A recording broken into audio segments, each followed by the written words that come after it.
set on the front row. John Bowe, pole. Dick Johnson alongside. Time to go for sprint racing at Mount Panorama. John Bowe's buried it. Dick got away smartly as they headed off the line. But they're side by side. Brock made a big move there, tried to get up amongst them, and Perkins came up smartly. Oh, the two Coke cars. I don't believe it. And Wayne Gardner and Neil Crompton come together in the first turn. The two teammates on the first corner. I think they cleared up. The yellow flags are waving, but meanwhile the charge continues up Mountain Straight and through to qualifying form. It's Johnny Bowe, car 18, head of Dick Johnson, the second Shell Falcon. Then it's Brock, then the first of the Peter Jackson Falcons as they swing up toward the cutting. Thomas Mazera also making a big start as Tony Longhurst got sideways. Or it could have even been Larry halfway up the hill. Very skatey. Both the Castrol cars running there together. Everybody's very, very excited here, Mark. The bloody zeal that is required to keep these things going in a frame of mind of knowing that 13 flat-out laps, it's going to be very hard. I sympathise with them. Across the top toward McPhillamy Park for the first time around. Johnson pops a wheel up on the inside of the ripple strip as they head down toward McPhillamy Park. They come through Castrol. Brock sitting in behind them. Keep in mind, Brock, when he qualified, did his fastest time on lap 34 of staying out there. So Brock has got a tyre set up for this race. If he can stay with them in the early part, he'll be pure dynamite by the time the second heat comes around. I don't think there's any doubt of that, Mike.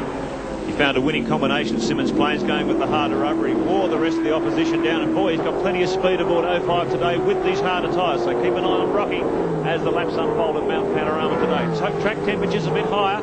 Pretty warm day here at Bathurst. A strong westerly breeze blowing across the track, so it may play havoc with tyre temperatures as the race wears on. Here they come downhill now for the run. The right-hander, John Bowe. He just put a front wheel over the white line. Brock a dab of the brakes as Johnson closes it up behind John Bowe to Caltech's chase for the first time. Top 10 cars under the existing lap record in qualifying. John Bowe 0.8 of a second faster than Seaton was here at the 2 East 1000 last year. Just an indication of the unbelievable rate of development in V8 touring car racing today. Bowe leads them across, true to form. He's got Johnson tucked in behind him as they come across. Then it's Seaton, Brock. And we take Dunlop Race Cam aboard Dick Johnson's Shell 17 Falcon as they brake hard and swing up Mountain Straight for the second time. Bowe gets a little bit out of shape. Johnson actually backed off there to stay out of the back of the car. Looked like John may have missed a gear. Oh, we've got Brocky in trouble. Yes. Actually, that was more than a little bit of a wiggle from John Bowe. And the suggestion is probably oil on the track that could even be from the spin that we saw there with Wayne Gardner and Neil Crompton. Not very often that Brock gets caught out, so no doubt something they didn't see. Yeah, well, John got a wiggle on there and Dick got right off the gas, so there may be something slippery on that corner, but hasn't disrupted the leading bunch. Bowe leads Johnson through. Then we've got Seaton, Mazera, Skaife, Jones, Tony Longhurst, Phil Ward in the Nokia entry. They pick their way up toward the cutting for the second time. Alan Heafy, team manager for Coca-Cola, you couldn't have had a worse nightmare than this. Well, certainly not the way to start the race. We were looking forward to having a good race. Everything was looking pretty good. We just wanted to be consistent and get into the points again like we have been for the last couple of races, but apparently a car touched Wayne, bounced off Wayne, hit Neil and took both of them out, and Neil's car is pretty badly damaged. We may be able to get Wayne's back in for the next race, but until we get it back and have a look, we're not sure. Mate, we certainly wish you all the best and hope to see you in Heat 2. Thanks, mate. Thank you. Thanks, Andy. Always a tragedy when you lose two. The whole idea of having a two-car team is that it can't possibly happen to both of them, and I sympathise for them. A fine prepared team and great drivers wanting to get out here and get the practice and get a run on the boards, and both looking at the race. Well, there go the flying forwards of the Dick Johnson team as they come downhill again, and Dick saying, hey, I'm ready to challenge you. Really, for the brilliance of race cam, you really can't bring the speed of those cars come through. They actually turn to the left and switch across to the right through that sweep at 280 kilometres an hour. You stand next to the track and they just punch such a hole in there, it almost knocks you off your feet. They really are just going so quickly around here. John Bowe, as Dick Johnson's Dunlop Race Cam shows, in command here as we clock up 3 laps in this first 15-lap encounter. Showing how close Dick's been running. That's not rain on the windscreen. A little bit of smudging coming off the car in front of him. And that's a euphemism for oil for anybody that doesn't understand the lingo. But here we go up Mountain Straight, and Dick was really hauling the mile here this morning in the Peter Jackson Dash. Here he comes now, actually into the slipstream. Now you can see him accelerating as he gets into the the wind blockage that John's providing for him. On go the number 18 brakes. Dicey corner here. Had my spin here in my day. Very important to come up here as fast as you can because it's a steep hill.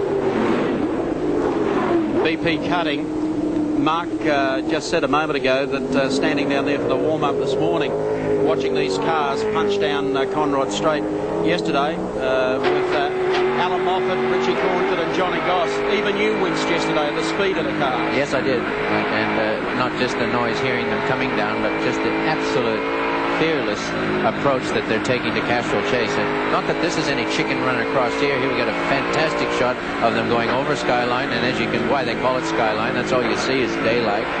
Well, the Shell boys may be dominating at the front, as you can see this great shot from 7 race cam, but Glenn Seaton, currently the fastest man on the circuit. He's just fired off a 2:14.5. And I know that Glenn and Alan Jones have been complaining they're lacking the horsepower of these Johnson cars, but boy, they're circulating pretty quickly around here at the moment. Just follow this down Conrod Straight, and then we'll go down to the pits in a second. Andy Raymond getting both Wayne Gardner and Neil Crompton together, but just listen to the pitch of the engine.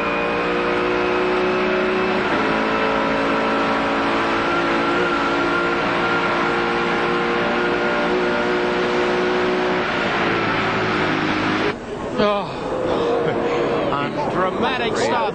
It's Queensland's best.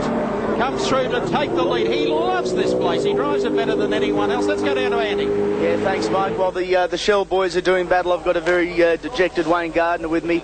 Mate, I think the easiest way to sum up today, it's been one of those weeks. Is that what you call it? Yeah, very, very frustrating because out of that incident, both my cars got taken out, and very disappointing. You know, we made a lot of changes this morning. As you see, the dash, the car had improved quite a bit, and it was all over Glenn. But didn't get into the first corner until I got involved in an accident. Looked like Neil had been hit by Phil Ward, got into a spin, took me out, and both of us went off, and somewhere or other Wardy got out of the whole thing. So very disappointing. But what can you do? Mate, we hope to see you back. Yeah, I'll be back. I'll try and get it fixed for the second one, but I can't believe this has even happened, you know. Bad luck, buddy. Thank you. Yes, a disappointed Wayne Gardner. And here is the battle between the FORDs as Glenn Seaton now picks up the pace. They come under the Tooheys Bridge. At Tooheys turn to the top of the mountain. And the old master, Dick Johnson, the demon from Daisy Hill, out there in front leading John Bowe. And Glenn Seaton says, I muffed the start and the dash. But at least the pole setter's falling back into my clutches. They are flying, Mike, honestly. Must be promising stuff for Glenn. As I said before, he's been complaining about a lack of horsepower. Is he having a go at John Bowe there? No, he tucks in for the run down to the dipper once again. But the great strong point of these Peter Jackson Fords is the way Glenn sets the chassis up. They always seem to work particularly well in the handling department. And boy, if he's lacking grunt, he's certainly making up for it with handling here. He's right on the back of Bowe. And he's going to try and use that extra horsepower of Bowe's car to tow him down the straight. And he'll have a real go, I think, on Caltech's Chase when he gets the opportunity. Sorry. I was going to say, Glenn Seaton's still the fastest man on the circuit, pulling a 2:14.5 the last lap, although Dick seems to be scarpering away from them now. And now Mark Skaife has just undercut Seaton this time. He's taken about 3 or 4 hundredths off Glenn's time. So Skaife, in the first of the Commodores in this race, is now the fastest man on the track, and he's making big inroads on the back of this Ford trio. Just see him in the back of the shot there as he gets down to the job. As you mentioned, Mike, Dick really loves this place. He's done extremely well here over many years, and another thing he loves to do is to supervise the engine development. He's a very keen and astute selector of what has to go into the engines. He's got great fellows working on the engines, but he doesn't just let it happen, and it is nice to see him out here enjoying his own fruits. Sure is. Got a great battle going here. Let's check him out for you on the Shell race score. A little bit of sprinting at Mount Panorama. Dick Johnson, the veteran, leads. Teammate John Bowe. Glenn Seaton runs in third. Mark Skaife now up to fourth. And Larry Perkins clawing his way back to fifth. Don't go away.